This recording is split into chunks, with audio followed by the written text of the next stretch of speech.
নমস্কার, ইন্দুর হেসেলে আপনাদের সবাইকে স্বাগত। ইন্দুর হেসেলে আজ তৈরি হচ্ছে বিয়ে বাড়ি স্টাইলের ঝুরি আলু ভাজা।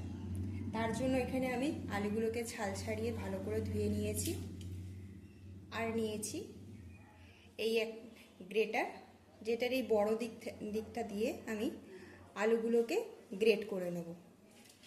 যে ঠিক এইভাবে আলুগুলোকে গ্রেট করে নেব। আর এই ঝুরি আলু ভাজা যে কোনো কিছুতেই খেতে খুবই ভালো লাগে। আলুটা পুরো গ্রেট করা হয়ে গেছে। এরপর এই আলুটাকে আমি জল দিয়ে পরিষ্কার করে ধোবো। এটাকে জল দিয়ে ততক্ষণ পর্যন্তই ধোবো যতক্ষণ না আলুর এই লাল জলটা পুরো সম্পূর্ণভাবে বেরিয়ে গিয়ে স্বচ্ছ জল চলে আসে। এই আলুটাকে ধুতে ধুতে এর এই যে লাল জলটা সম্পূর্ণভাবে বেরিয়ে যাবে, এবং লাস্টে যখন দেখা যাবে যে জলটা পুরো পরিষ্কার আর কোনো, তখনই এই আলুগুলোকে আমি জল থেকে ছেঁকে তুলে নেব।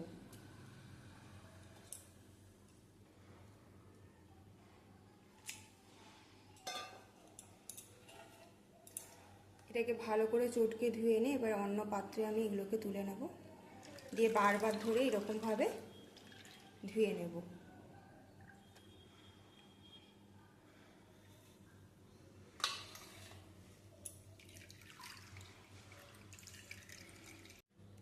এই যে আলুগুলো ধোয়ার পর এই যে একদম দেখুন আলুর থেকে স্বচ্ছ জল বেরিয়ে গেছে।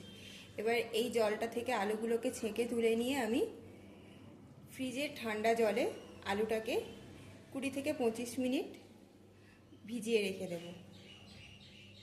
এরপর এটাকে আমি একটা স্টেনারে করে আলুর জলটাকে পুরো ছেঁকে নিচ্ছি। এখন আলুটাও একদম পুরো পরিষ্কার হয়ে গেছে। এতবার ধোয়ার ফলে আলুর ভেতরে যে লাল কস জলটা ছিল সেটা সম্পূর্ণভাবে চলে গেছে। যে আলুটা ছেঁকে তুলে নিয়েছি, এবার ফ্রিজের ঠান্ডা জল দিয়ে আলুটাকে ভিজিয়ে রাখবো। জলটার পরিমাণ এতটাই দেব যাতে আলুগুলো সম্পূর্ণ ডুবে থাকে।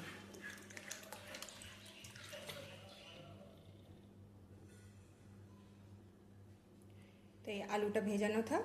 চলুন 30 মিনিট পরে ফিরে আসছি। ফিরে এলাম 30 মিনিট পর। এইবার আলুগুলোকে জল থেকে একদম জল নিংড়ে তুলে নেব, দিয়ে এই শুকনো কাপড়টার উপরে একটু মেলে দেব, যাতে বাকি যে জলটা থাকবে সেটা সম্পূর্ণ শোক করে যাবে।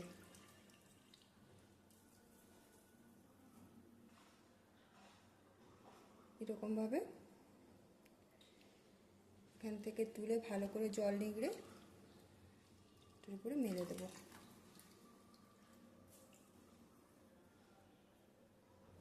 এদিকে কড়াইতে তেলটা গরম হয়ে গেছে। এবার আমি আগে বাদামগুলোকে ভেজে তুলে নেব।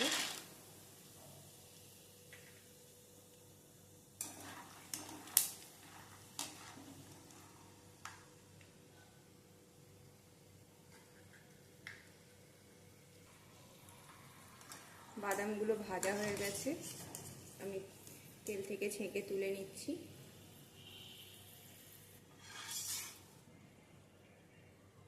এরপর এই তেলে শুকনো লঙ্কা আর কারি পাতা ভেজে তুলে নেব।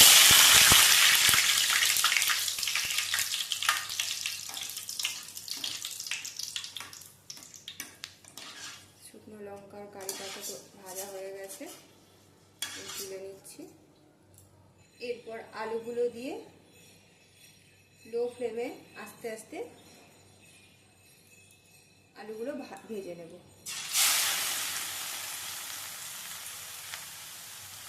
দেওয়ার পরে একটু চারিদিকে ছড়িয়ে দিতে হবে এবং আস্তে আস্তে এটাকে নাড়তে হবে। এই সময় গ্যাসের ফ্লেমটাকে একটু মিডিয়াম করে দেব।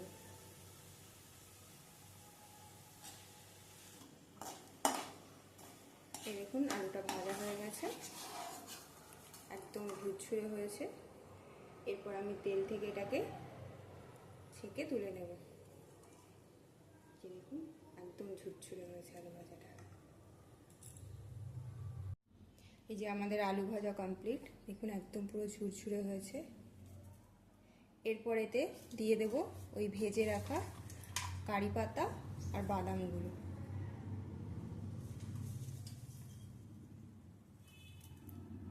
সাথে শুকনো লঙ্কা, আর উপর থেকে ছড়িয়ে দেব সামান্য বিট লবণ।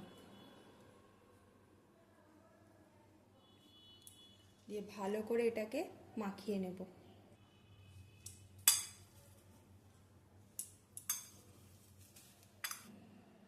মাখিয়ে নিয়েছি। এবারে একদম বিয়েবাড়ি স্টাইলে ঝুরঝুরে আলু ভাজা আমাদের পরিবেশনের জন্য তৈরি।